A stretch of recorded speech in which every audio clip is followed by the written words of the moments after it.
beautiful people, welcome to my channel. If you're new here, welcome. My name is Rori Mabogoane, and if you are a returning subscriber, welcome back. It's great to have you in my little corner of YouTube where we speak all things adulting, faith, career development, personal development, lifestyle, the works. Anything and everything that is relevant for us to navigate our young adult lives. Before we get started, make sure to hit that subscribe button, that red button, better turn gray. Give this video a massive thumbs up if you enjoyed it. Comment down below what you enjoyed about today's video and what other videos you'd like to see. Share this with anybody and everybody who you think might need it. And last but not least, hit those notification bells so that you do not miss another video.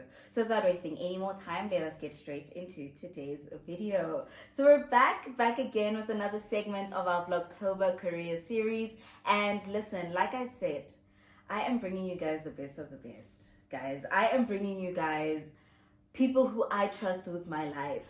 So I trust them with your lives as well, you know? So as you can tell, I'm not alone, and I am with my big sister from Res. Our journey started in 2016. It's been 2016. It's been that long. She's been my Res big sister since then, and you know, over the years there was just a pulling. We never grew apart. Like I grew apart from a lot of people, but she was one that stayed, and I guess there's a reason for that. So I'm going to hand over to her to introduce herself, and then we'll get into the meat of today's video. Alright, hi guys, my name is Katleho Khatlisi, and as Rori has mentioned, I am her big sister, please. So she's your big sister too, as big well, sister of the nation, please. So thank you so much for having me here. I'm honored to be here.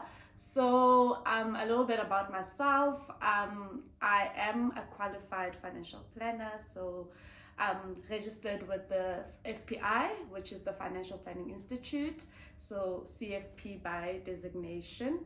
I studied BCom Finance, then did my honors in financial planning. Straight after, went into the work of independent financial advice. So in short, I am a financial advisor, financial planner, however way you see it, and I give holistic financial planning to high net worth clients. Okay. That is the straight and simple. We love to hear it. Yes. I love the high net worth clients because I'm on my way there. So very soon, you know. Please guys. So as she mentioned, she was BCom finance student as well. She was a year ahead of me. A year or 2 years ahead of me? A year. Yeah. So that's how we ended up being very tight. Yeah. Because every single time I didn't understand, sis, can I come to your room? Can I come to your room? Please, I don't understand. Please. So today we will be exploring the career of financial advisory. There are many subsets to financial advisory, which I learned as I've been conversing with Katleho, but we will get into that today. So the first thing that I want to then ask to kick off the conversation is, what is a financial advisor?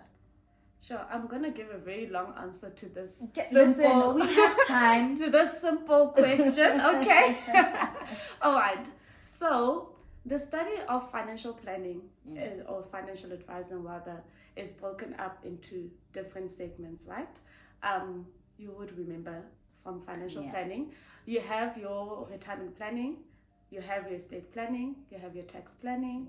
You have your financial management, which would include how you manage your cash flow, your budgeting, and all of that. You have your life insurance.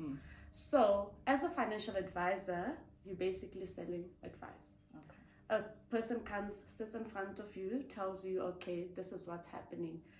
You have the discretion to say, okay, from what you're telling me, this is what problem areas that I can identify from what you're telling me.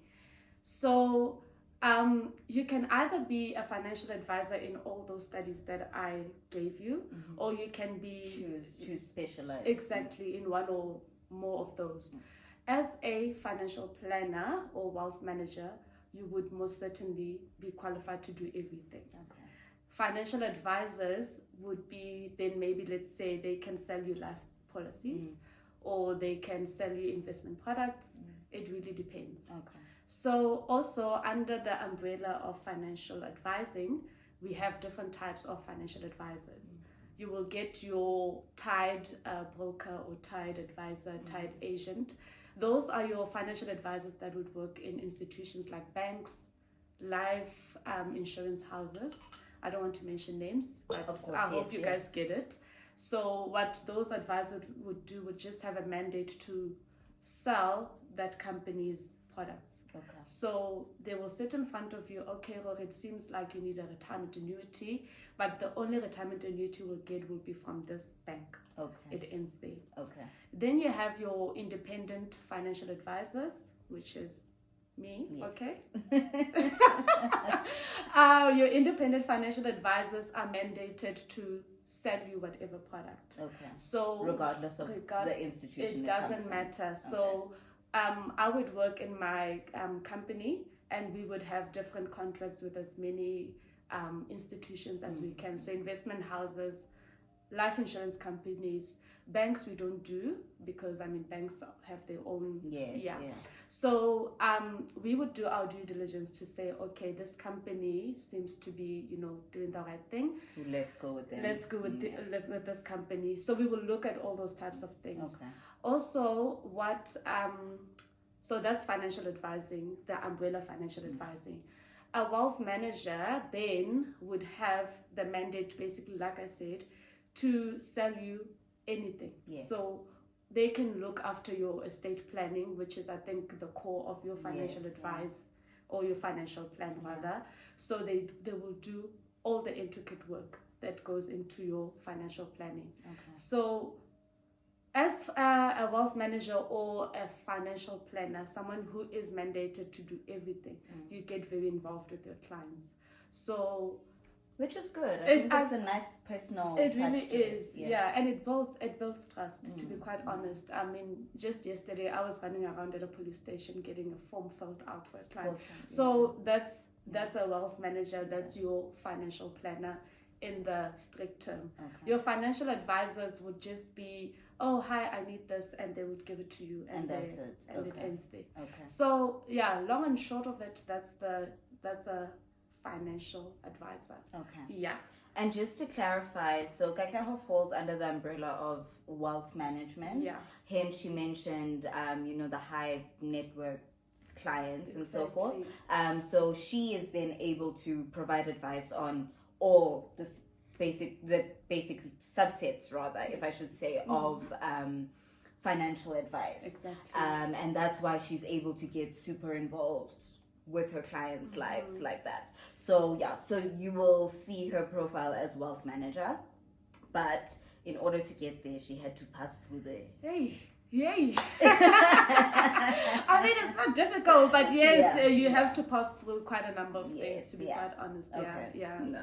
That's good. And then for those who might still be confused, how would then the wealth management part of it differ from financial advisory? Because I understand it's a bit broader. Yeah. But are there, specific things that you can highlight that make them differ? The big thing would be the types of clients you deal with. So your wealth manager typically deals with your high net worth and ultra high net worth and clients. Your financial advisor would deal with everyone. And also, just to put it out there, just because our mandate is to deal with high net worth clients, it doesn't mean we are limited to dealing with high net worth. Listen, I qualify to get advice. Listen, to be quite honest, if you want to have a good client, typically you'd want to start with them in the accumulation phase, all the phases to get them to lives. To that point that we all want to get to. So it's very important. But yes, the biggest differentiator is the types of clients we deal with. Also, like I mentioned, your qualifications would also speak to that. So your CFPs are more inclined to be wealth managers, whereas someone who just got their degree, someone with matric can actually even be a financial advisor. That is correct. I've seen that before. Exactly, because you can go through the training with your whatever company you work with. Someone with the NQF 5 in wealth management can be a financial advisor. Okay. So really, it's not that everybody is locked out by the qualification, but like I said, there are levels to this thing. There are levels to this thing. Okay. So honestly, that's the biggest differentiator. The client base, what you do, and your designation, would be the biggest differentiator. Okay. Yeah, that's cool. Yeah. Okay. So now that we've bedded down what a financial advisor is, what a wealth manager is, what would your day-to-day aspects of your life look like, or of your job, besides running around in police stations? Listen, you have to be ready for that, hey? Also, you need to be ready to run around. I mean, not run around, but be out there. Make sure that you're getting stuff done. You need to go see your clients. You actually need to be out there in your clients' faces. But your day-to-day, just to answer your question, listen, I get to work around 9. Other people like to get at the early start. Some of us get to the office at 7:30. Guys, I get to work at 9. But a lot happens between that time. Yes. So your day-to-day honestly would include, you need to do reviews for your clients.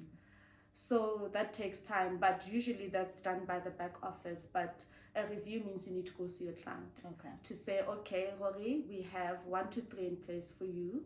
We did this when you started working. Now you are 3 years into working. Should we change it up? What's been happening? Yeah. Are you married? Are you what's your plans? So you sit down and you see your client to do all of that. If there's any changes that need to be done, then we need to implement. Okay. So we work on that on a daily basis. Client communication on a daily basis. There's a lot that happens in clients' lives, guys.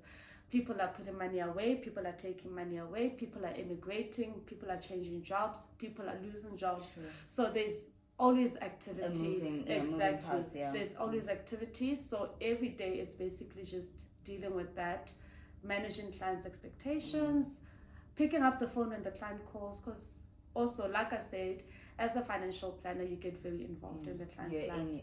So a client can call you, pick up a phone, call you and tell you, hi, I'm in hospital. Now you are that person who needs to be there, you know. So it's literally all of that. Attending to emails, attending to clients, and then making sure that your reviews are in place so that you can sit with the clients and look at what's happening. What takes up time also, financial plans. I always tell people, like, it looks like you don't do a lot as a financial advisor.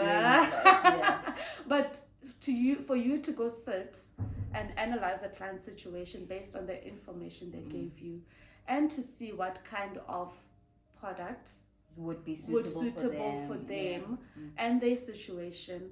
Is this person going to stay in SA? Are they looking to immigrate? So you need to be planning around those types of things, because there's regulation, there's this. So it takes time. Okay. It really takes time. So that also is something that I wouldn't say happens every day, but you need to be aware as soon as you bring a client on, honestly, the work you're not signing a client the first day you meet them.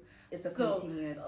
It's meeting after meeting, call after call, emails, sign this, I need that. Are you planning to leave? Are you not? Like, honestly, it's work. So putting a plan in place also takes time. So it can take up your day with all of that happening as well, because I'm focusing on Rori-san, but there's still other things that are happening, in the mix that need you to be involved. So honestly, but also if you have a good team that helps you, so it makes it a bit easier. It does make it a bit easier, but that's the day-to-day. Okay. And you mentioned a lot about, seeing clients, being involved in their lives, and basically it sounds like you interact with a lot of individuals. You have, you can't be a financial planner if you don't want to deal with people. Okay. Honestly. Because myself, as a very introverted person who has a very limited social battery, what would your advice then be for someone like that who, yes, I want to show up for my job, but I'm really reserved and to myself, and I'd rather close myself, very well, I'd rather close myself in my room. But I'm also the same person. I'm honestly the same person, but I think the dedication to your job will pull you to that. Okay. Also, you need to be very cognizant of yourself. Like you say, you know yourself, you're a reserved person, your social battery is this short. So when you're planning out your day or who you're going to see, and you need to be very cognizant of, I can't see 4 clients in a day. Yeah. It's going to drain Everything the life out of me. me. So 2 clients a day, then you go and then do you your go, admin, then you go yes, sit and do, you know, your admin. Yeah. So honestly, you don't need to be a people's, no, let me not say people's person, but you don't need to be extroverted to do the job. Okay. Honestly, but that's good. Yeah, but you just need to manage that. You know yourself. The job requires you to deal with people. Yeah. The job requires you to be out there. Yeah. So you just need to manage yourself because you know yourself. Right. And it's not that bad, guys. Yeah, because eventually we all deal with people. At the end of the day, we all do. Yes. Yeah. I mean, my job as well. Exactly. There is a lot of stakeholder engagement. You see. So yeah. So I just wanted to ask that question specifically for the audience that is very introverted, because I get a lot of them that come to me and say, Rori, this job sounds nice, but I feel like I don't have the right person. Yeah. So at least now we know that there's space for that. Just be strategic in how you plan out your days, how you plan out your weeks. When it comes to the type of engagements that you have with your clients, know that if this one is very extroverted and speaks a lot, then I need one that's going to be a bit more mellow for after the day, that. Yeah, so that you know there's a balance. No, I agree. Yeah. I agree, to be quite honest. And also, clients are not the same. That's the other thing. So there are clients who want to be seen in person. There's clients that would rather just speak on the phone, or clients that you can have a Teams call with. Yes. But as long as you're just keeping the engagement going, then they're satisfied. Okay. So you will have to just gauge that, okay, with Rori-san, I need to be on the golf course. Yeah. We chat in business on the golf course. Just phone. Just phone me. Just send me an email. Luckily, I don't have time to play golf because then you don't need to learn how to play golf. You know. But it's on the plan. No, yes, because have to be done. Business plans are made. And on business deals are made on the golf course. Yeah, so and we need to be quite honest, because I've seen it work for somebody else. So it needs to happen. Hey, I'll take you with. we'll start together. We'll be beginners together. I'll take you with. Then we go start some. What do they call it? That driving course, Pili, and then golf range. I think that's where they go to start out, and then golf fanatics. Please tell us because where we don't know anything. We clearly don't know anything. Please tell us, guys. No, honestly. But you don't need to be extroverted. You can do the job as a introvert, but just know your limits. I would say know your limits, know your audience. By audience, I mean your clients and your personality. Exactly, as well. Exactly, and just manage that. Okay. Then you be. Because I am, guys. And you're thriving, and you're doing very well. I'm doing the job, and I'm also very introverted. Yeah. Well, not very, but I am introverted. No, I'm introverted. Yeah. She's like somewhere there, just over. Yeah. She's not there, but she's. Let's say in the middle. What are the ambiverts? No, but you're not an ambivert though. No, I also don't think I am. Yeah, you're in between introvert and ambivert. Yeah. Like there's a. That's what you I'm there in the. That's me. You can use me as a reference for it between introvert and ambivert. Exactly. Yeah. So. Okay. Thank you for setting that context. Yeah. I think it lays a good foundation for some of the questions that are to come. Yeah. So the next thing that I want us to touch on is what one needs to study to become a financial advisor, and then to branch into wealth management and so forth. We mentioned that you did your undergrad in BCom Finance at the Orange School. Hello. Our blood is orange. Our blood is orange. And then you did your honors in financial planning. So, okay, I'm gonna go through the traditional route because there's other ways to get there. And happy for you to explain those. Exactly. As well. So, like myself, I did a BCom Finance.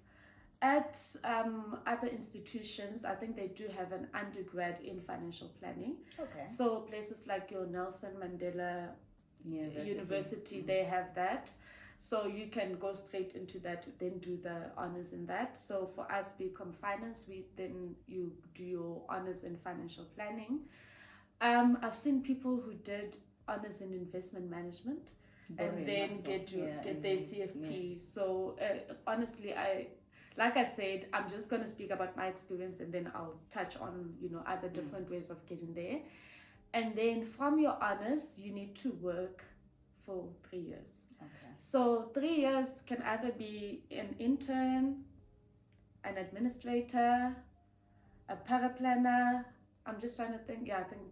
Those are 3. So an intern, you basically just go in, learn the business. In my company, we did everything. So as an intern, I went into admin to learn how the back office works. And then from there, stepped into paraplanning. Then you start shadowing a senior advisor. Okay. So then you're doing everything. Also, you're doing scheduling of meetings, you're doing minutes, you're sitting in meetings with the clients. Then you come back, sort of strategize on how to, what plans to put in place for the clients. And then, so that's basically you are slowly working yourself into the financial advice. At that moment, you're still not giving advice. So you're just in the shadows. And then after that, so I did that for 1-2 years. And then from there, I started giving advice under supervision. Okay. So I still haven't met my 3 years target, right? Yeah. So did it under supervision. So under supervision, you're basically starting to get your own clients, but you need an advisor to sign off on the advice that you give. Okay. So if the senior, I go out, Rori comes and says, I have 10 grand that's just sitting in my bank, I don't know what to do with it.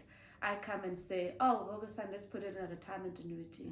Then the advisor's like, okay, but does this make is sense? Rori-san going to be in SA in the next 3 years? So, someone who's just keeping gonna challenge you, basically. Okay.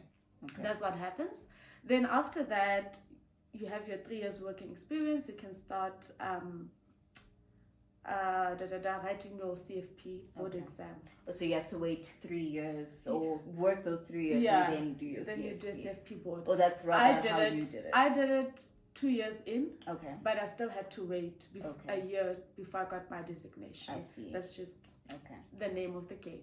Overachiever, we love to see it. Okay. I mean, the time is, guys, the higher up you go in your career, the less time you have to be doing certain things. True. So when you have that time, agreed. When you have that time, when life is still easier, as an intern, life is easy. Yeah. You don't have too many responsibilities because all you do is go to work out. So you can go and study. You can do other things as well. Yes. So, I did it 2 years, wrote the exam, waited a year before I got my designation. Also, I just remembered something I forgot to mention. Before you start giving advice, you need to have your RE5. So RE5 is just a regulatory exam. I remember you stressing about this exam once upon a time. Yes. I remember her stressing about this exam. Yes, guys, the RE5 exam. RE5, if you are in the financial industry, it doesn't matter what you do, just get your RE5 because it allows you to sort of give advice or to be an intermediary. You can use it in the banking sector, in the life insurance sector. It doesn't matter. If you find yourself pivoting to that career of financial advice, get your RE5. So yes, RE5, you need to get that before you give advice. So before I started, being an advisor under supervision, I had to get that RE5. Okay. So I can't remember the timelines, guys, excuse me. My brain is a bit, but I think I got it 2020. So that was even before I sat for my CFP board exam. And then it was pretty early on. I think it was your second year or my first year of work. It's actually my first year of work. I did that. Then once you also have your RE5, there's something called class of business training that you need to do. So if you are licensed to give advice in all the subsectors that I mentioned, like your tax, estate planning, retirement, investments, shares, whatever, there's some exams that you also need to write. Of course, yes. So you need to be certified to give that advice. We did it also before we started giving advice, just to get it out of the way, because these things are time consuming. They are time consuming. Like I mentioned, going home, you have to study, you're tired from the long day. Exactly. It's a lot. So we did that. So there's quite a lot that goes into being a financial advisor or a financial planner. or a wealth manager. Yeah. So guys, please, I use these words interchangeably, so Yeah. I hope you guys are following. So that's basically that. And then there's still continuous development that you need to do. So every year you need to be doing CPD points. If you are a financial advisor who is not a CFP member, you get to do 18 hours of continuous development. So what you're doing is basically watching webinars, you're upskilling. Webinars, short courses, exactly. all of that stuff. Yeah, and then you get your points, 18 points, it's done. Is that 18 points for the year? Do you have to... For the year. For the year. So the cycle, I think, is from May to June of the following year, something like that. And then as a CFP member, you have to do 35 hours. I'm sure it would make sense because you're doing more now. Yes, exactly. Your responsibilities are more. Exactly. So you need to get your technical points, you need to get your ethics points, you need to get your general points. General, you can literally just do anything. Watch webinars, read a newspaper, the Financial Times, whatever it is. Get your 35 points and then you are good for the year. Okay. And it has to be done every year, otherwise you get debarred. Hectic. Yes. Guys, like, it's not that deep, but okay. It's not that deep, but it's very deep, guys. So, deep. But you know what? Because there's a lot that changes in the financial course, industry. I mean, we're grey listed now, so there's rules are quite stringent. Averse. Exactly. So you need to know what you're doing. You need to know what type of advice you're giving to your clients. And what you are allowed to do, what you're not allowed to do. I mean, I can't give advice on Bitcoin or something like that. If I go out and I do that and my client loses money and then they go and report me to the ombudsman, it's over for me. You get debarred as well. It's over. It's, honestly, so it is those kinds of things that you need to look out for. It makes sense. I mean, dealing with people's money it's a massive responsibility. It's not easy, and money is an emotional thing. That's the thing. So now it's money and you're managing emotions or tempers or personalities. It's not an easy thing. It really isn't. And the other thing is that sometimes, okay, now we are deviating. Sometimes you can sit with a client, right, and you're giving the advice and they understand and they sign everything. And a client can come back tomorrow and say, I changed my mind. Oh, I didn't say that. Oh no, I never consented to that. But we signed. What do you mean? Ma'am. So also if you don't have things like that on, because you need to keep record of every little thing. I saw her today. I told her about A, B, and C. We agreed on A, B, and C. I spoke with Rori on the phone, document that thing on email. So Rori-san, just to confirm, we spoke about 1, 2, 3, and you agreed that 1, 2, 3. Still, if you are happy with this, give me a thumbs up, and then so you need to keep your... And that's what they call the record of advice? Record of advice. Okay, cool. Exactly. Not happy with that. Anyway, guys, we went this way, but we're just talking about what you need to study. Yeah. And also just to cement that, if you are someone who only has matric, you can be a financial advisor. So if you go into an institution like a life insurance company, I won't mention names as well, the green one, the blue one, it depends. Those institutions have, what do you call these things? Hey man, it's not a college. Like their own training facilities or then exactly type of departments, then you can get your class of business trainings through them. So whatever they license to do, then you get to do that. So to a certain extent it is limiting, but at least you have something. And then you can get your NQF level 5 in wealth management. From there on, then you can get your degree, your then your honors, and then register as a CFP. So it's a longer route, but still you get there nonetheless. You will get there eventually. So there's quite a number of ways to get there. It's really not just a straightforward, I need to do degree, this, that.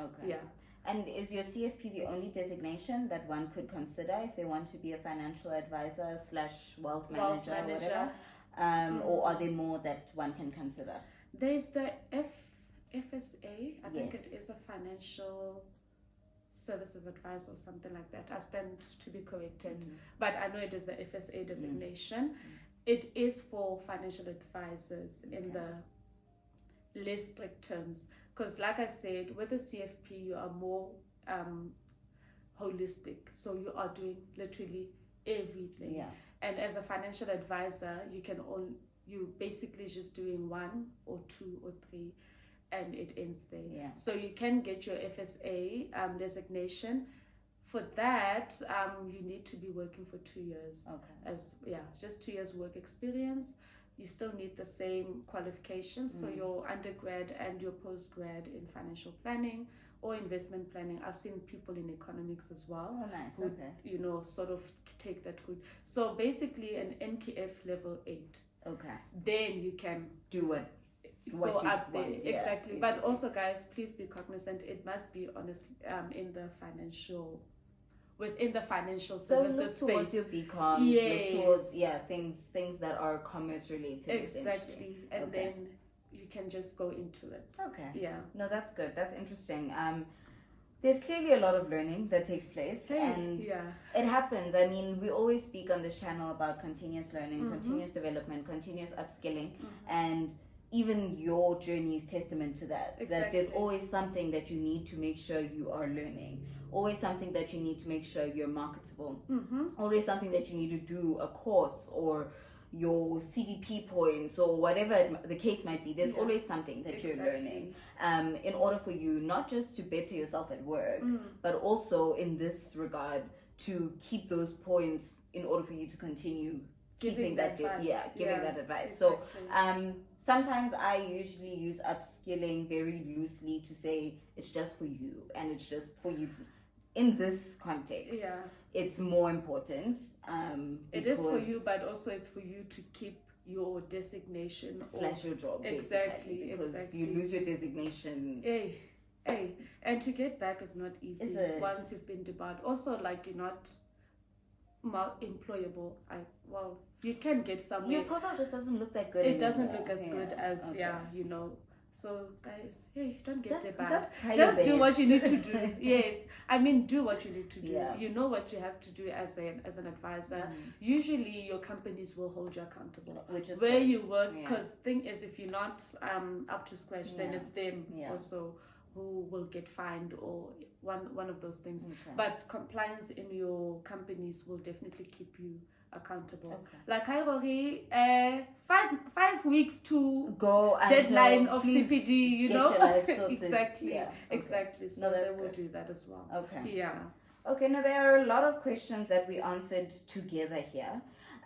But the one that I think would be most important is the career path, right? So you mentioned that you start off as an intern and then you work your way up as a paraplanner, then you're giving advice under supervision.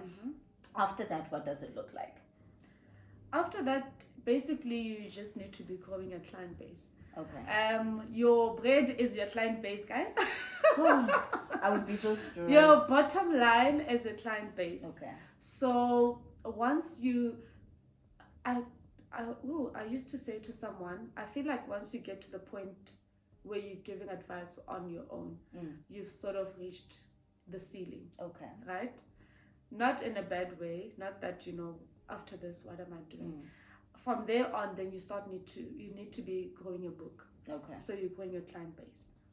Once you've grown your client base, then you that's your life. That's your day to day. But there's other things you can do. You can specialize if you want to. So let's say you want to be a estate planning specialist. So then you can start furthering your studies as well. Do your postgrad in estate planning. Then from there on, maybe you will, in bigger institutions, then there's different departments. So you can fall into whatever department you want to fall into. In a smaller company, like I said, in a small company, you're doing a lot. Everything. Yeah. So if you want to specialize, you can specialize. I know people who have actually left the advice and went into investment management. Okay. I think that will be a different conversation with some of your next guests. Exactly. But to be quite honest, it is interning. I'm trying to think in a bigger institution, but you will go through like a grad program or something like that. intern, be an administrator. Other people decide in that time that actually this client-facing thing is not for me. Then they stay in the back office. Okay. So you will do admin, or maybe you'll just stay a paraplanner and it ends there.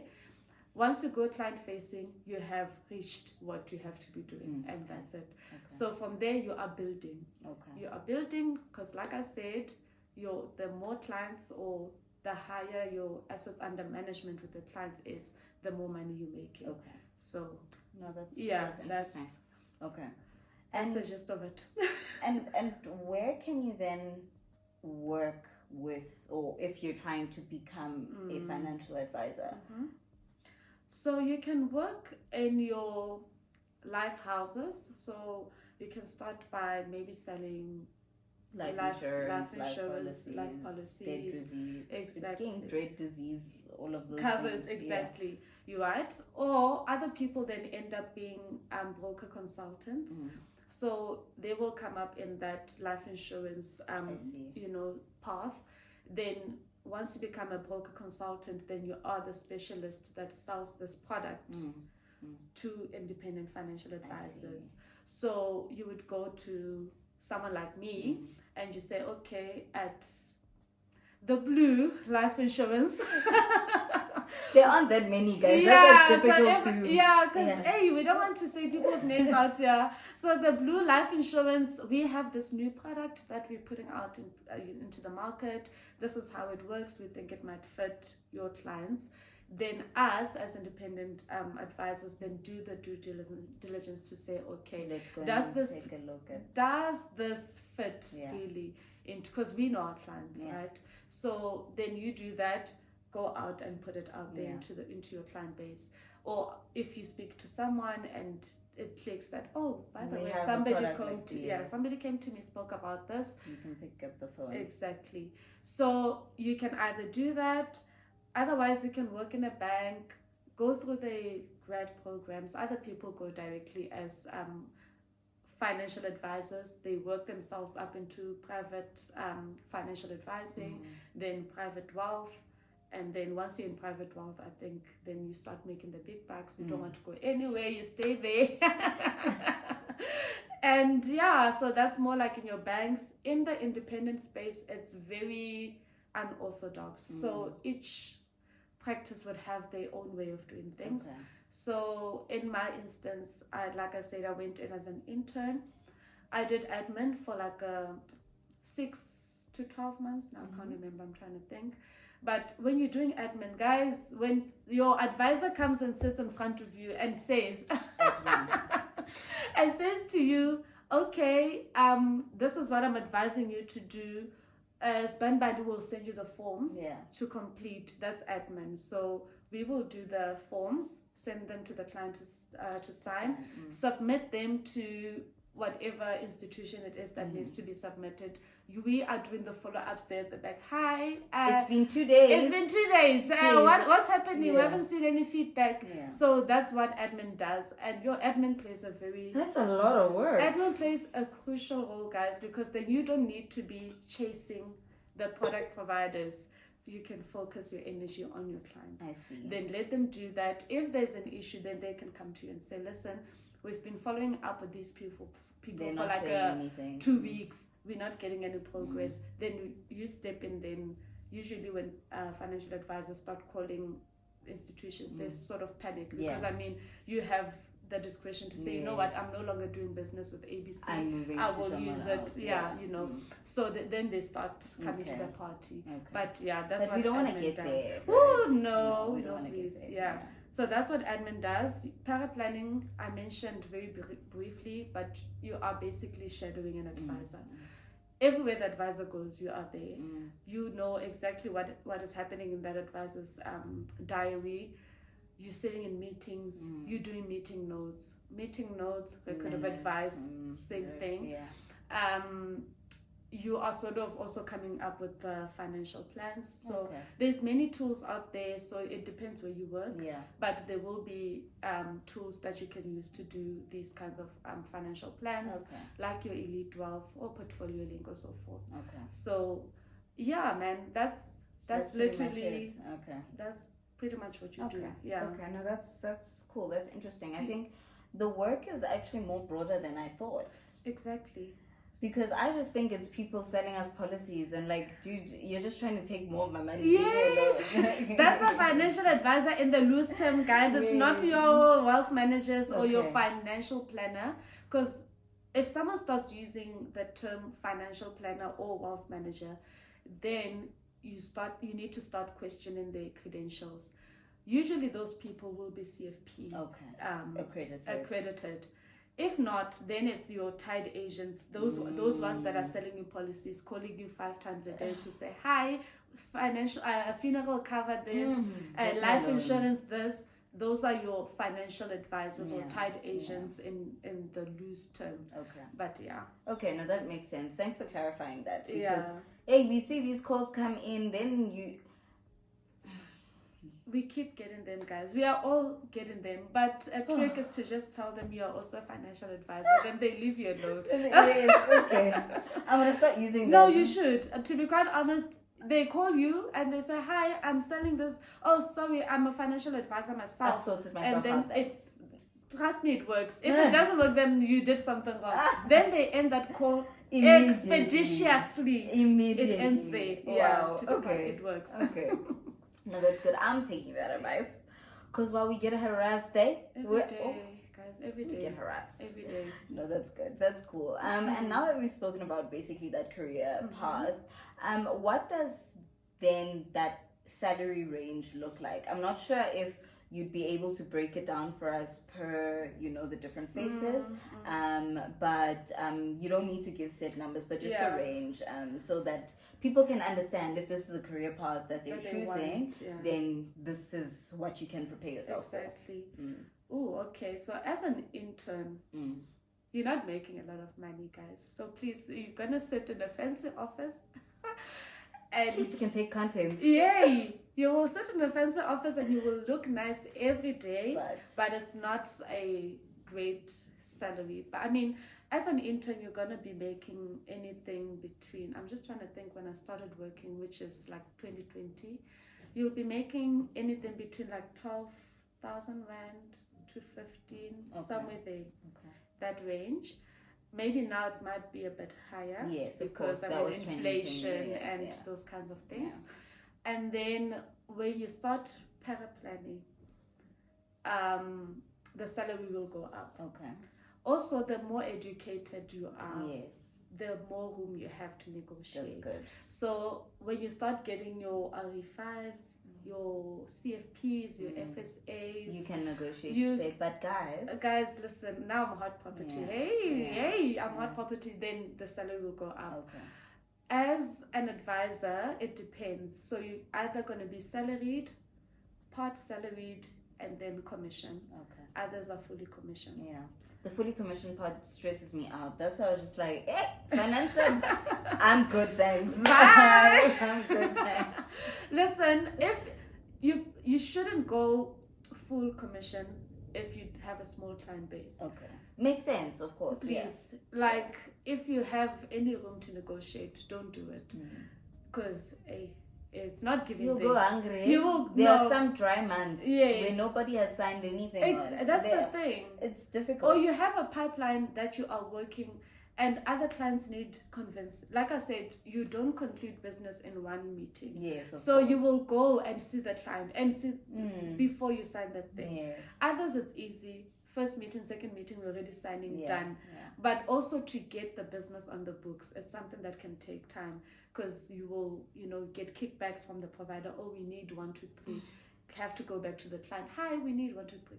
So, commission, please, because you only get paid when the business is on the books. Yes. So, as a salaried advisor, if you're starting out, guys, it's not a lot of money. Maybe 20 grand, 25. The more experience you have, then obviously the more money you have. If you work in your banks or your big institutions, you could probably be making 80,000 Rand, let's say, with 4 or 5 years experience under your belt. But also, it doesn't limit you because then you get quarterly bonuses Of course, or yes. annual Or annual bonuses yeah. based on your performance. Yes. So you have your set salary that you know, listen, it's guaranteed, you're going to get it. I'm getting 80,000 rand at the end of the month. Then your bonuses will then be based on whatever targets you have in place. Okay. So that's one way.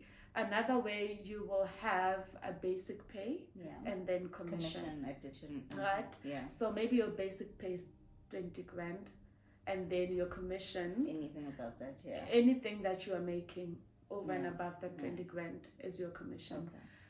If you are fully commissioned, that one I don't even want to touch it because listen, guys, I know people are making a lot of money from just being fully commissioned, but it means you need to have a good assets under management. So assets under management is basically all the business you've written for your clients. If you are smart, and you need to be very smart, please get business that pays you annuity income, so monthly income. Don't get business where your commission is like once off, because then you write big business in this month and you next get month nothing. Exactly. So make sure it is recurring, recurring commission.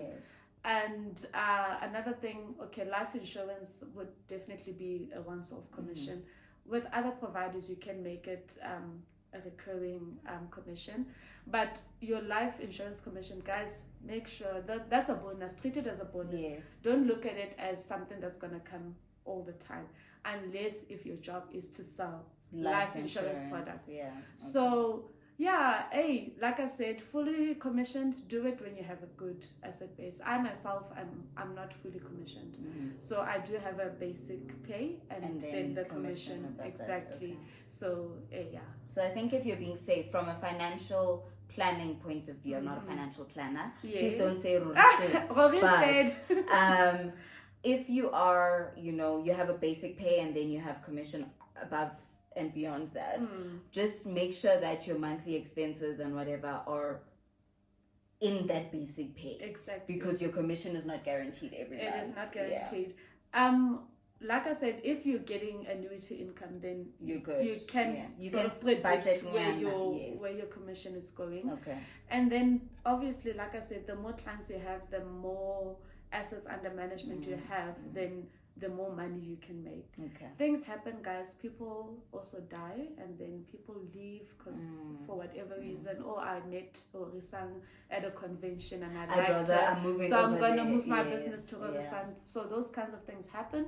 But other than that, you just need to plan, to be quite honest. But you guys, people make money. Listen here, I know people that make a lot of money and that's the goal. from commission, and that's the goal. Okay. So just like I said, when I said to you, once you start giving advice, you have reached a ceiling. So then you need to build your book. If you grow your book, trust and believe, guys. Trust and believe, and put targets for yourself, and you will see yourself making a whole lot of money. And don't chase product, ne? You must sell good advice to people. Please. Don't be those financial advisors that just sell us products because we need to make money. No. Please, please give good advice to people and advise them on the right products. Then your money, listen, the more people trust you, the more business they will give. 100%. The more they start referring you to their friends and their family, because we don't even do marketing, so we don't put ourselves out there to say, hi, this is us, we do 1, 2, 3. So referrals are literally our biggest marketing tool. Word of mouth is powerful. It's very powerful. So the more people trust you, the more business they give you, the more they start referring people, and then that's how you build. You start building your book. And no, that's good. Exactly. Okay, that's awesome. Thank you so much for being very detailed with that, and also providing tips on how best to grow within the salary space. I think before we close out the video, I know I had set one question here, but I let's not touch it. You don't want it. No, it's fine. I want to hear your advice as our big sister. As a young professional who is trying to thrive within the financial advisory space, what would you, or what is something that you wish you knew when you started that we would be able to gain from? What I wish I knew. Guys, this industry is not, it's not easy to maneuver, to be quite honest, because it is still a very male dominated industry. And then not just male, then it's male and white dominated industry. So one thing I wish I knew, and something I would like to advise people to do, especially if you are a female young black professional, is to find yourself someone, a mentor Okay. that relates to you. Okay. So based on those demographics that I mentioned, someone who can guide you on how to maneuver the industry. Right. Because how a township, somebody who comes from the township, and how someone who's suburban, in the burbs, interact or network, it's different. Yeah. So you do need someone who's gonna sort of hold your hand or to guide you, to say, listen, if you want to succeed in this, so you need to be or you need to be mingling in these sort of groups. So because at the end of the day, advice or getting clients is a networking game as well. So you need to be out there. To be quite honest, I wish I had that mentor who was the same as me, and also female, because then sort of they do understand, because they've walked that path exactly before. They will understand what you are going through, and then they can help you maneuver certain things in the industry. But I think top of my mind, that's sort of that. Also, someone who would have prepared me in knowing how much work goes into this. Because you just think it's roses. You just think you're gonna start giving it. You're just gonna go and you start seeing clients. Then there's an exam. Then there's a guys, it doesn't end. I was also very shocked, because I saw the journey from afar, looking at what I'm like, how she's writing an exam. I thought she's writing another. I thought she. I'm gonna write another one coming now, end of October, beginning of November, RE1. Hey guys, it doesn't stop. But also it's for your own good. It's personal development. It gives you options. So the more things you have, then the more options you have. One day, you never know, because you won't end up where you started, and you do not honestly want to end up where you started. Of course. So the more options, the more not qualifications, but the more papers you have, the easier it is to knock onto different doors. To be quite honest. No, that's good. That's good. Thank you for that. Thank you for that, and thank you for sharing your insights. Yay. I think I learned a lot from this video, and I'm sure you guys did as well. Financial advisory, I think, is a very important career to consider, not just from us trying to become financial advisors, but also as an individual, someone who requires financial advice. With the macroeconomic landscape that we find ourselves in South Africa, you need someone that's going to guide you to say, invest here, not there. Exactly. Take out this policy, take out this RA, take out for this age in your life, you need A, B, and C. Exactly. It's very important, and I think we are also a generation that's trying to build generational wealth. Please. Because we don't have that wealth coming down from somewhere, right? So it starts with us, and in order for us to make those correct decisions, we need financial advisors to help us, pave that road for us.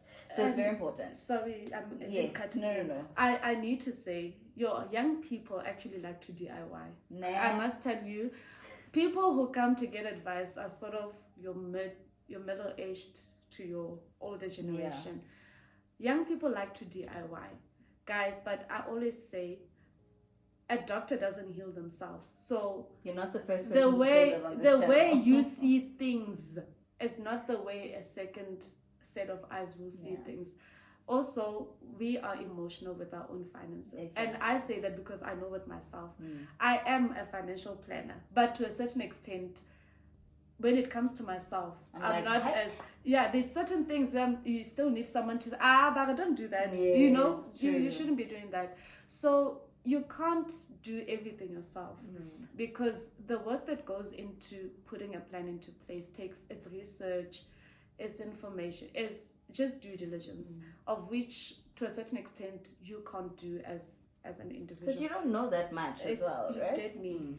And then another thing that I feel like I've seen, just based on what you just said now, a lot of people tend to want to build wealth through life insurance products. So your funeral covers, your life insurance. Well, life insurance is a wealth building mechanism to a certain extent, but not for you. It's That's like the an thing, investment yes, for yeah. the future. Yeah. So it's not an investment that you have now, but it's an investment for whoever's coming behind you. Exactly. So if I'm not here, who is getting this? Then that's your sort of generational wealth. So advice is very important, guys. We come across these things where people just have products because somebody sold it, or I saw it on TV and I thought, you know.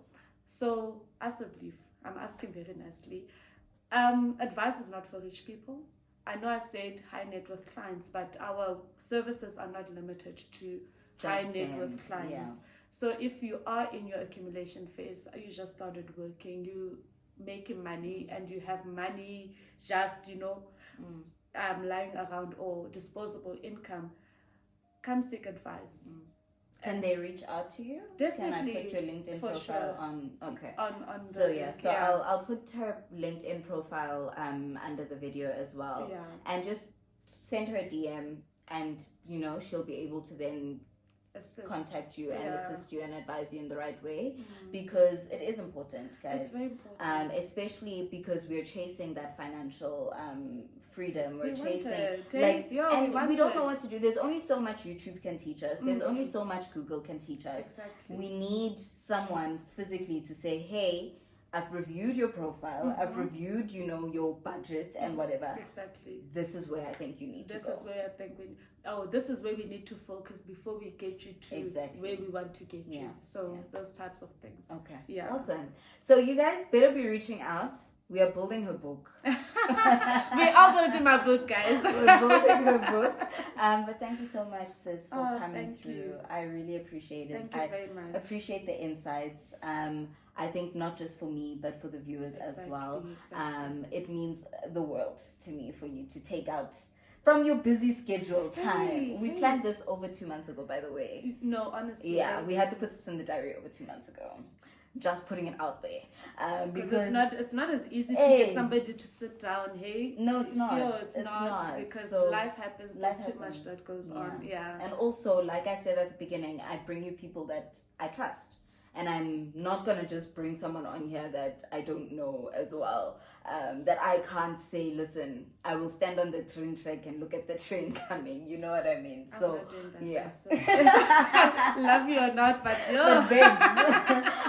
but nonetheless, I do think that there's a lot that we could have taken from this video, and I'm really grateful once again. But unfortunately, we have reached the end of today's video. I hate this part of the video, guys.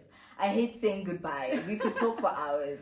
But don't forget to comment, like, subscribe, and share this. If you haven't watched any of the other segments of the career series, do yourself a favor, head over to my channel and check those out. Also, do yourself a favor, head over to Katleho's LinkedIn and go and send her a message so that she can also lead you in the right direction. And with that, don't forget to comment, like, subscribe, and share this with anybody and everybody in your circle. With so much love and so much light from me to you. Have an incredible rest of the day. Stay safe and God bless. Bye guys.